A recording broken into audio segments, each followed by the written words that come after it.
അഞ്ചന നമ്മൾ ഇനി ജനം ടിവിയുടെ ഒരു അന്വേഷണ പരമ്പരയിലേക്കാണല്ലേ. ഈ തെരഞ്ഞെടുപ്പാണല്ലോ, എല്ലാ മണ്ഡലങ്ങളിലും എല്ലാം ശരിയാക്കി തരാം എന്ന് പറഞ്ഞ അധികാരത്തിൽ ഏറിയവരാണല്ലേ. ഒന്നും ശരിയാക്കിയിട്ടില്ല എന്നുള്ളതാണ് പറയാനുള്ളത്. എന്തായാലും നമുക്ക് നോക്കാം അല്ലേ. ഒന്നും ശരിയായില്ല.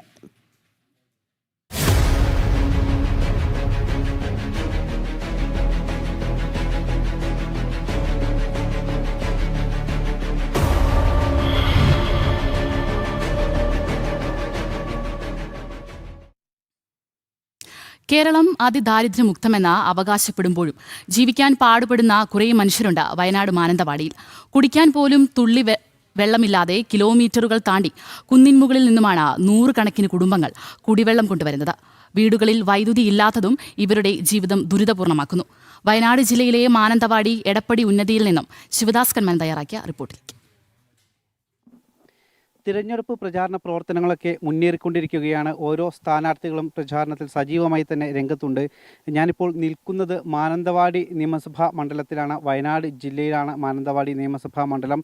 ഇവിടെ കഴിഞ്ഞ കുറേ കാലങ്ങളായി ഇടത് വലത് മുന്നണികളാണ് മാറി മാറി നിയമസഭാ സാമാജികരായി എത്താറുള്ളത്, തിരഞ്ഞെടുക്കപ്പെടാറുള്ളത്.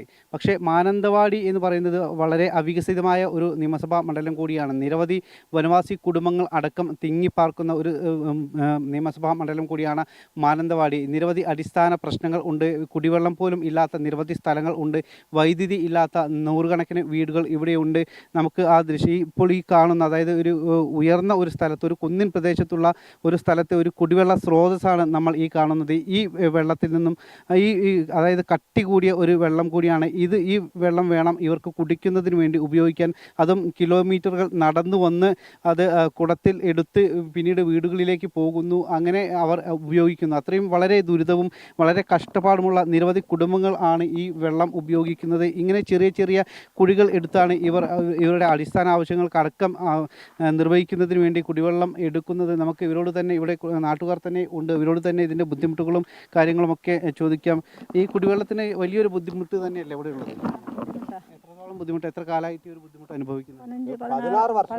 16 വർഷം ഇവിടെ കുടിവെള്ളത്തിന് ബുദ്ധിമുട്ടുന്നു. ഒരു വെള്ളമില്ല, ഒരു വഴിയില്ല, ഒന്നുമില്ല. എല്ലാം കൊണ്ട് ബുദ്ധിമുട്ട് തന്നെ ഇവിടെ. എന്താ ഇവിടെ ഉള്ളത്? നമുക്കൊരു വിറക് വെട്ടുമ്പോൾ പോലും സമ്മതിക്കില്ല ഫോറസ്റ്റുകാർ. അവരാന്ന് കഴിഞ്ഞാൽ വമ്പ പ്രശ്നങ്ങളാണ്. അതിനൊക്കെ വമ്പ കാരണങ്ങൾ വെച്ചാൽ ഇവിടെ അപ്പുറത്തിപ്പുറത്ത് ഇടത് വലതെന്ന് വെച്ചാൽ ഇടതുവശമുണ്ട്, BJP എല്ലാ സ്ഥാനാർത്ഥികളും ഇവിടെ ഉണ്ട്. അപ്പോൾ അതിൻ്റെ വിഷമങ്ങൾ നമുക്കറിയുള്ളൂ. അങ്ങനത്തെ ഒരു ഇവിടെ സ്ഥലം കൈയേറ്റാൻ നിൽക്കണ്ടായിരുന്നു. ആ ഉള്ള സ്ഥലത്ത് പോയി ജീവിക്കൂല നമ്മൾ. വെള്ളമൊക്കെ ഇല്ലയെന്ന് പറഞ്ഞാൽ നമ്മുടെ ഒരു കാര്യം നടക്കില്ലല്ലോ. നടക്കില്ല. ഒരു ബാത്റൂം പോകാനോ അല്ലെങ്കിൽ വേറെന്ത് കാര്യത്തിനോ ഒരു കാര്യത്തിനും നടക്കില്ല. എല്ലാം രോഗികളൊക്കെ നമ്മുടെ സ്കൂൾ കുട്ടികൾ പോകുന്നത്, ഇവിടെ കുറേ കുട്ടികളുണ്ട്. ആ കുട്ടികൾ പോകുന്നത് കണ്ടിട്ടുണ്ട്. നിങ്ങൾ മഴയത്ത് വന്ന് നോക്കണം. ഇതിൻ്റെ അനുഭവം കാണണമെങ്കിൽ മഴയത്ത് വരണം. മഴയത്ത് വന്നു കഴിഞ്ഞാൽ കാണാം നിങ്ങൾക്ക് എങ്ങനെ പോകുന്നത്, എങ്ങനെ നമ്മൾ കൊണ്ടുവിടുന്നത് എന്നുള്ളത് നമുക്കറിയാം. ആ വിഷമങ്ങളും കാര്യങ്ങളും നമുക്കറിയുള്ളൂ. അല്ല ഒരാട്ടാ എല്ലാവർക്കും ഇവിടെ കുറേ പേര് നിൽക്കുന്നുണ്ട്. സ്ത്രീകളടക്കം ഉണ്ട്. ഇവിടെ എങ്ങനെ കുടിവെള്ളം എടുക്കുന്നതൊക്കെ എങ്ങനെയൊക്കെയാണ് നിങ്ങളുടെ ഒരു ബുദ്ധിമുട്ട്? ഒരുപാട് ബുദ്ധിമുട്ട് ഞങ്ങൾക്ക് വെള്ളമൊക്കെ എടുക്കാൻ. ഇപ്പോൾ ചെറിയ മക്കളെ ഒറ്റയ്ക്കൊക്കെ ഇത്രയും മേലെ ഇട്ടിട്ട് ഞങ്ങൾക്ക് വന്നിട്ട് വെള്ളം എടുത്തിട്ട് പോകാനൊക്കെ ഒരുപാട് ബുദ്ധിമുട്ടാണ്. പിന്നെ ഇത്രയും ഇങ്ങനെ ഏറ്റിയിട്ട് വേണം ഈ കുന്നിൻ്റെ ഇത്രയും 105 ഏക്കറിൽ ഏകദേശം പേരെടുക്കുന്ന വെള്ളമാണ് ഇതൊക്കെ. പക്ഷെ ഈ വെള്ളത്തിന്റെ അവസ്ഥ നിങ്ങൾക്കൊക്കെ കണ്ടാൽ അറിയാം. ഇപ്പൊ ഓരോരുത്തർ കുട്ടികൾക്കൊക്കെ കുടിക്കാനൊക്കെ എടുക്കുന്ന വെള്ളം, വയറ്റിന്ന് ഒഴിച്ചിൽ ഛർദിയൊക്കെ ഇപ്പൊ ഏകദേശം കുട്ടികൾക്ക് ഇവിടെ. കുടിക്കുന്ന വെള്ളം നിങ്ങൾക്ക് തന്നെ കണ്ടാൽ അറിയാലോ അവസ്ഥ എങ്ങനെയാ. നോക്കി ഇതൊക്കെ ഈ വെള്ളം പരിഹാരം കാണാൻ വേണ്ടിയിട്ട് നിങ്ങൾ ബന്ധപ്പെട്ട ജനപ്രതിനിധികളൊക്കെ കണ്ടിരുന്നു. എന്താ അവരുടെ ഒരു മറുപടിയൊക്കെ? അവർ കുറെ പേര് വന്നിട്ടുണ്ട്, കണ്ടിട്ടുണ്ട്. ഇന്നും ഒരാൾ ഇങ്ങോട്ട് തിരിഞ്ഞ് നോക്കിയിട്ടില്ല. ഞങ്ങൾക്കൊക്കെ കറണ്ട് ഉണ്ട് എന്ന് പറഞ്ഞിട്ട് റേഷൻ കാർഡൊക്കെ തന്നിരിക്കുന്നത്. പക്ഷെ കറണ്ട് വൈദ്യുതി ഇല്ല. ഞങ്ങളെ മക്കളൊക്കെ പഠിക്കുന്ന വല്ലാത്ത, എൻ്റെ കുട്ടി +1 പഠിക്കുന്നുണ്ട്, പിന്നെ 9 പഠിക്കുന്നുണ്ട്, 3ാം ക്ലാസ് പഠിക്കുന്നുണ്ട്. എങ്ങനെയാ പഠിക്കുന്നത് ഞങ്ങൾക്കറിയാം. അതിൻ്റെ ബുദ്ധിമുട്ടും വിഷമമൊക്കെ ഒരുപാട് സങ്കടത്തോടെ ഞങ്ങളൊക്കെ ഇവിടെ ജീവിക്കുന്നത് തന്നെ. അത്രയും ബുദ്ധിമുട്ടാണ്. ഇത്രയും കാലം ഈ ബുദ്ധിമുട്ട് അനുഭവിച്ച് ഇവിടെ ജീവിക്കുന്നു. ഇവിടെ ജനപ്രതിനിധികളുണ്ട്, അതുപോലെ ഇത് ചെയ്തു തരേണ്ട കുറേ ആളുകളുണ്ട്. ഒന്നും ചെയ്യുന്നില്ല. ആരും ഇന്ന് വരെ തിരിഞ്ഞു നോക്കിയിട്ടില്ല ഒരു കാര്യത്തിനും. ഇതേ അവസ്ഥയാണ് ഇപ്പോഴും. അന്നും ഇന്നും ഇതേ ഒരു അവസ്ഥയിലാണ് ഞങ്ങളൊക്കെ പോകുന്നത് തന്നെ. ശരിയാക്കണം. ഞങ്ങൾ വന്നവരോടൊക്കെ പറയുന്നുണ്ട്. പക്ഷെ ശരിയാക്കാന്ന് പറഞ്ഞിട്ട് എല്ലാവരും പോകുന്നുണ്ട്. പിന്നെ ഒരാൾ ഇങ്ങോട്ട് കാണാറില്ല. പക്ഷെ ബോട്ട് കാര്യങ്ങൾക്കാവുമ്പോൾ, ഇലക്ഷൻ സമയങ്ങളാവുമ്പോൾ എല്ലാവരും കയറി വരും. എല്ലാ പാർട്ടിക്കാരും വരും.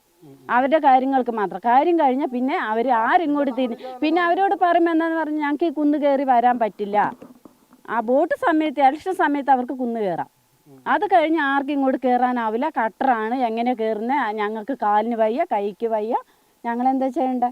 മുനിസിപ്പാലിറ്റിയിലൂടെ നടന്നു മടുത്തൂലേ? അതെ, മുനിസിപ്പാലിറ്റിയിലേക്ക് ഒരു കാര്യത്തിൽ ഞങ്ങളോട് പോകുമ്പോൾ പറയുന്നത് നിങ്ങൾക്ക് അതില്ലല്ലോ, രേഖയില്ലല്ലോ, പിന്നെ കൈവശ രേഖയില്ല, നിങ്ങൾക്ക് തരാൻ പറ്റില്ല.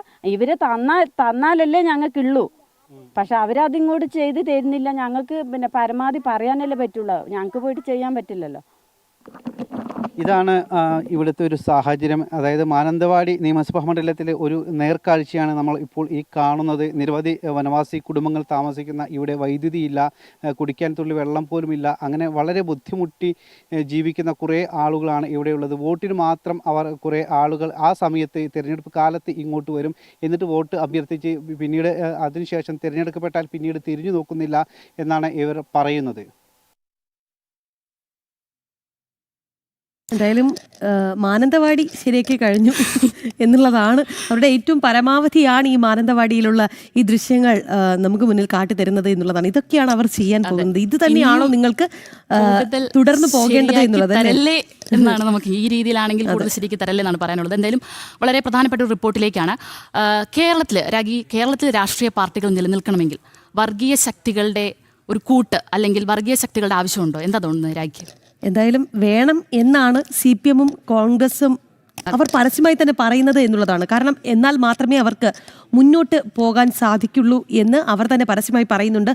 അതായത് നമുക്കറിയാം കേരളത്തിന് പുറത്ത് അവർ ഇന്ത്യ എന്ന പേരിൽ ഒരുമിച്ചാണ്, ഒരു കുടുംബം പോലെയാണ്, ഒറ്റക്കെട്ടാണ് എന്നുള്ളത്. പക്ഷേ കേരളത്തിലേക്ക് വരുമ്പോൾ ഞങ്ങൾ രണ്ടാണ്, ഞങ്ങൾ പരസ്പരം പോരടിക്കുമെന്നൊക്കെ വലിയ വായിൽ പറഞ്ഞിരുന്നുവെങ്കിലും ഇന്നലെ MA ബേബിയുടെ വാക്കുകളിൽ നിന്ന് ഏതാണ്ട് എല്ലാം വ്യക്തമാണ്. കാരണം അതെ, ഡീലാണ്, ഞങ്ങൾ ഇന്ത്യ ബ്ലോക്കിലുള്ളവരുമായി കൈകോർക്കുമെന്ന് ഇന്നലെ അദ്ദേഹം തന്നെ തുറന്ന് സമ്മതിക്കുകയും ചെയ്തു. അതുകൊണ്ട് തന്നെ അഞ്ജന, നമുക്ക് ആ ചോദ്യത്തിൽ അവർക്ക് മുന്നിൽ യാതൊരു പ്രസക്തിയും ഇല്ല എന്നുള്ളതാണ്. ചോദിക്കേണ്ട എന്നുള്ളതാണ്. അത് നിലനിൽക്കുന്നുണ്ട്. അപ്പൊ അങ്ങനെ ഒരു ചോദ്യത്തിന്റെ തന്നെ ആവശ്യമില്ല, ഉറപ്പെന്നാണ് എനിക്ക് തോന്നുന്നത് അല്ലേ? അതെ, എന്തായാലും നമുക്ക് നോക്കാം ആ റിപ്പോർട്ടിലേക്ക്.